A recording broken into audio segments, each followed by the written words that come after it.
Hey everybody, and welcome to this episode of Ask A. Today we're going to be talking all about motherhood. I like to kind of vary our topics here and there for these episodes, but today you guys wanted to know all about my life as a mom.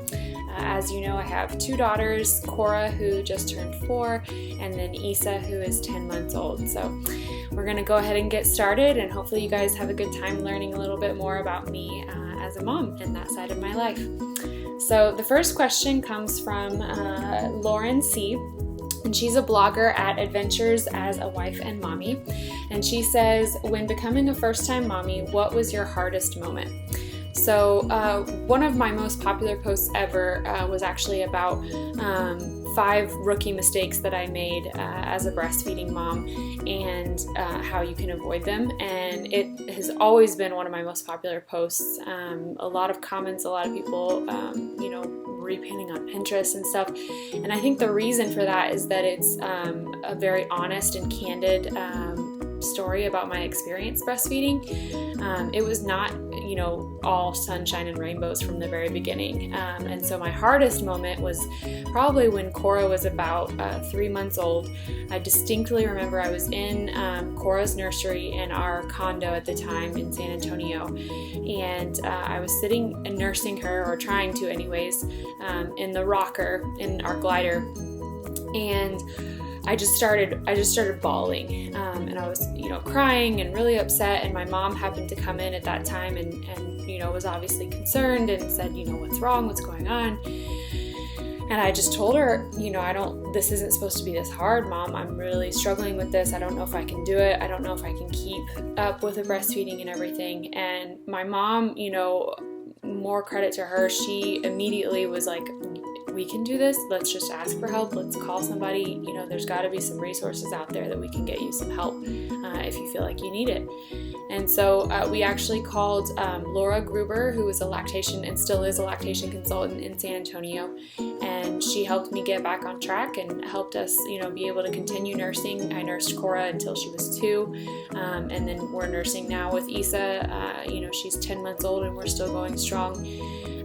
But I think that the reason that was the hardest moment for me, in those first few months of being a mom, was that it was the first time I ever really admitted to myself that I wasn't very good at something with motherhood. I had kind of set the bar really high for myself that, I'm going to be great, I'm going to be the best, I'm going to be, number one mom in every aspect. And for me to have to kind of have that breakdown and low point of saying, this is something that I'm struggling with, and this is really hard, and this is really scary for me.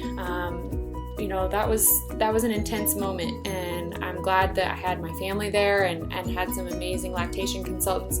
Even with Isa, I still had the help of a lactation consultant and doula named Tina that I've mentioned to you guys before. So even though you're a first-time mom and you feel like the pressure is completely on you to get it all right the first time, you really have got to be gentle with yourself, and you've got to know that it's going to be a process and it's going to be a journey, and it's okay to ask for help. So yeah, even though it was the hardest moment for me, it was also probably, a big moment for me as a mom, growing into the kind of mom that I wanted to be.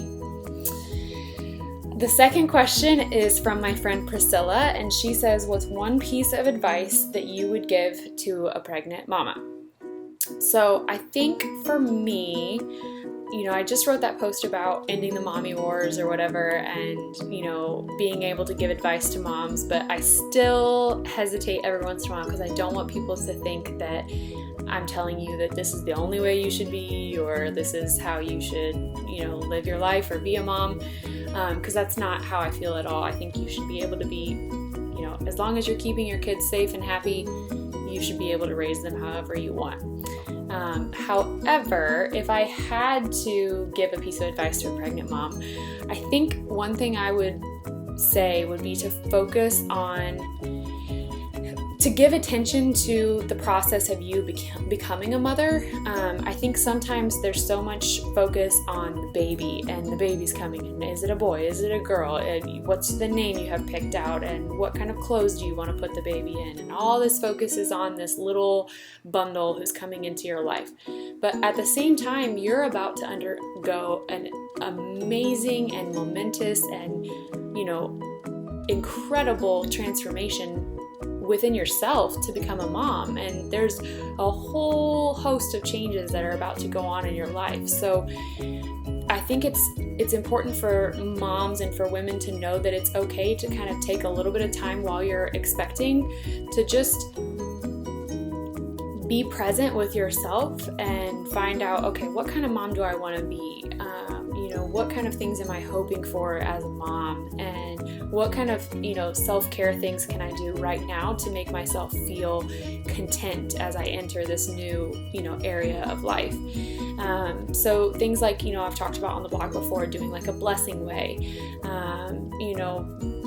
taking time to go get a massage or to get, your nails done or something, little things like that are going to help you kind of fill up your emotional tank before you go through labor and all of this crazy stuff. I think is a big first step to that transition being a smooth one.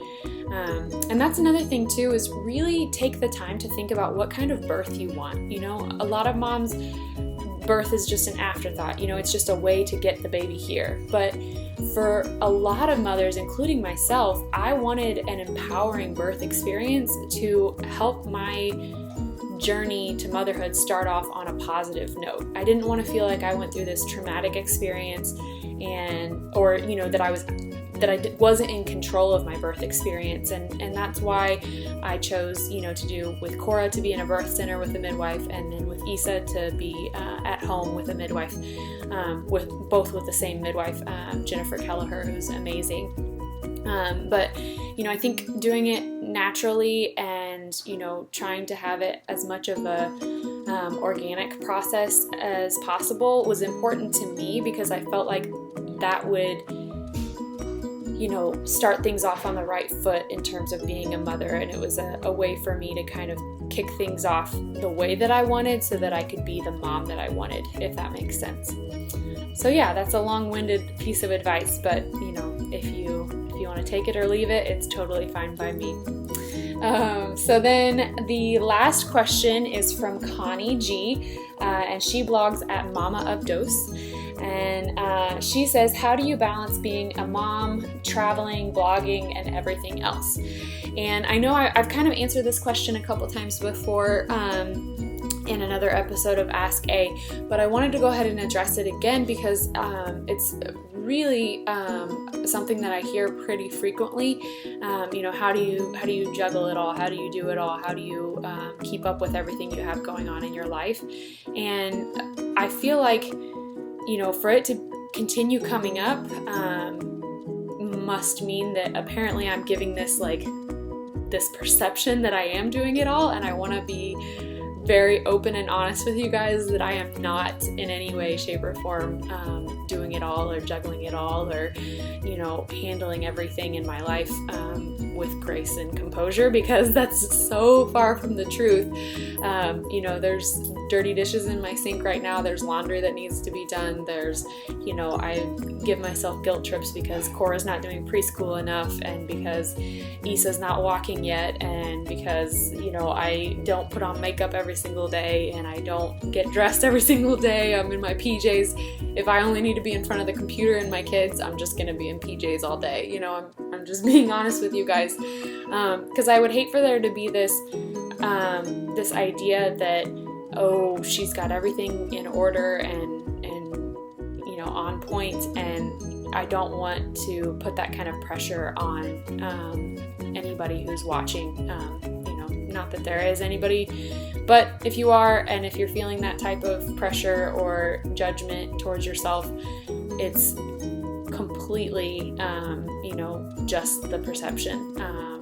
My life is crazy and it's messy and it's so far from perfect, it's not even funny. So I just wanted you guys to know that. I don't have any like practical tips for juggling anything else because I'm just trying to figure it all out myself as well.